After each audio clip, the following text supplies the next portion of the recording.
Hello Starlings, it is Starlight in the evening and today's video is going to be part of our TinyCraft series because I've kind of explained what TinyCraft is, but I've not really done a huge delving into any specifics. I've given some vague examples in one of my old videos, but yeah, there are very many different ways to do TinyCraft, and we're going to delve into a couple of them today. So basically, TinyCraft is a way to connect with your inner child and do so with kind of like intention. So whether you're doing that with affirmations or with like today's topic, toys and teddies, or like playing in the rain, literally anything to do with your inner child is kind of TinyCraft. So, delving into my experiences with toys and teddies. Point number one, I've got my notes, got some points, so we can kind of stay on track and not making this video way too long. Yes, point number one. Playing with or collecting toys, plushies, dolls, etc. is not only for kids. It is a comfort and a way of processing scenarios and regulating emotions. So especially with neurodivergence of any kind, having that thing to play with, it's kind of like an outlet for processing emotions or scenarios that may have left you feeling a bit dysregulated. But it's not just for neurodivergence and it's not just for kids. Like, if you want to do something, there is nothing stopping you. Like, you're an adult. Do what you want. Forget the judgment of other people. They are only people can only meet you to the level that they've met themselves. If they are judging you for doing certain things, it's more usually that they want to do the thing too, but they are embarrassed or afraid of judgment themselves. So whatever makes you happy, do the thing. Do the thing. Get those toys, get those plushies, get those dolls, get those. Like, I used to have a massive collection of Bratz dolls. Like, that was my childhood. Bratz and Barbie was my childhood. I also had a massive collection of stuffies and teddies and stuff like that when I was a kid. I had them in hammocks above my bed because I had so many of them. I had one in each corner of my bedroom. A giant hammock in the corner of the room that had all of my teddies in it. I've only got a couple left, but I still have some.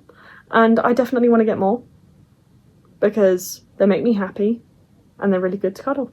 So why not? Point number two, there is absolutely no reason to be ashamed or embarrassed about collecting or having a desire to collect toys. They give your inner child joy and that is precious and should be nurtured. So if you want to have that doll collection, if you want to have that toy collection, you want to have, I don't know, special edition Pokemon cards, and then you want to have a couple of toys to match it. Like, I would love to get a Dragonair plushie.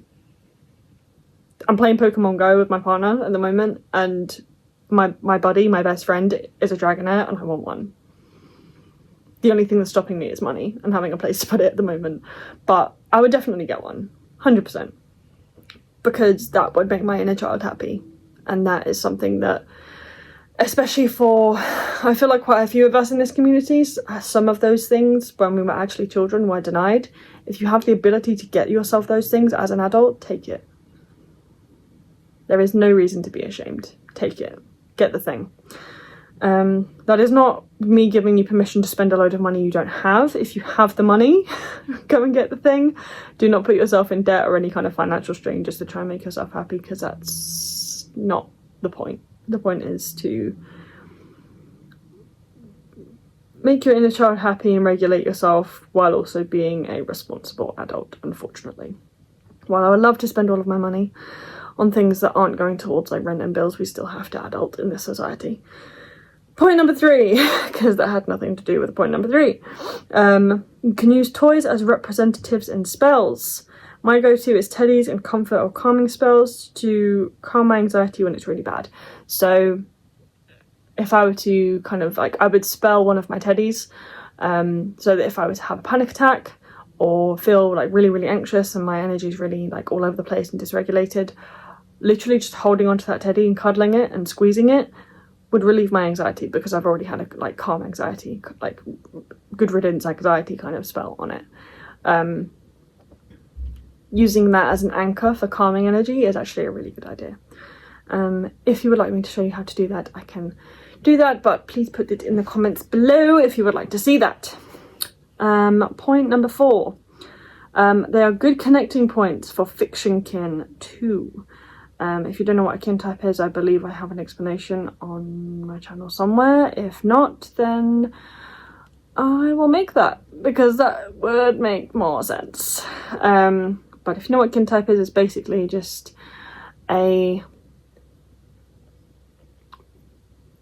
people that feel like their spirit or their energy isn't entirely human in any way. So if they are potentially animal or mythological, so if you feel like your energy is more dragon, you are dragonkin. If you feel like your energy is fae, you are faekin.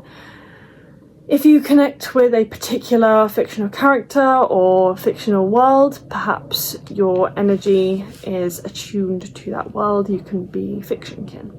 So they are good connecting points for fictionkin. They can be a physical anchor in that journey of self-discovery. So for example, I don't know, if you were to watch Monster High and you were to get feel like you were part of the Monster High world, your spirit really connects with that. You are very attuned to that kind of world, that realm of creation, because everything that is created has its own space. It's a realm of creation. Then you can get the Monster High dolls and the houses and the stickers and the merch and things like that to help you connect with your kin type like that. Point number 5, because we are pushing a little bit on time. When connecting with the spirits of these beings or creatures, because everything has a spirit, do all you can to learn about them and work with them in a fun and playful but respectful way. Also check there are no malevolent energies previously attached to the toys, because creepy doll horror movies have a source. Yeah, so if you were to get, going with the Monster High one, if you were to get a Monster High doll that was maybe pre-owned, you found it in a charity shop, make sure that there is, that you cleanse that doll, cleanse its energies, cleanse its, actually give it a physical wash if it's from a charity shop, or a second-hand store, for example. Make sure that there are no other energies attached to it. Make sure you give it a fresh start with you before you do any spell work on it or with it or connect with it any further. Same goes for teddies and any other kind of toys, especially if you're getting them secondhand. Make sure you cleanse their energies, make sure you give them a wash, because bacteria is also a thing. And yeah, that is kind of red flag warning type thing to finish off. I do have a couple of questions. If you would like to answer them in the comments, go ahead. What was your favourite childhood toy and why? Question number 2, how has Tinycraft helped and informed your practice and self-understanding, if you already practice, or how do you think it will if you are not practicing yet? And question number 3, are there any toys you want and what is stopping you from getting them? Like I said, Dragonair for me. I want a Dragonair plushie. The only thing stopping me from getting it, because I found one that was big boy and I want it, but I've got nowhere to put it and I don't have the money to get it at the moment. So still be responsible, but in that responsibility, if you have the money and the space, then get the thing. Make yourself happy. Make your inner child happy today. So with that being said, I think that is the end of this video, and I will say unto you, be unapologetically you, no shame, and I will see you in the next one. Bye!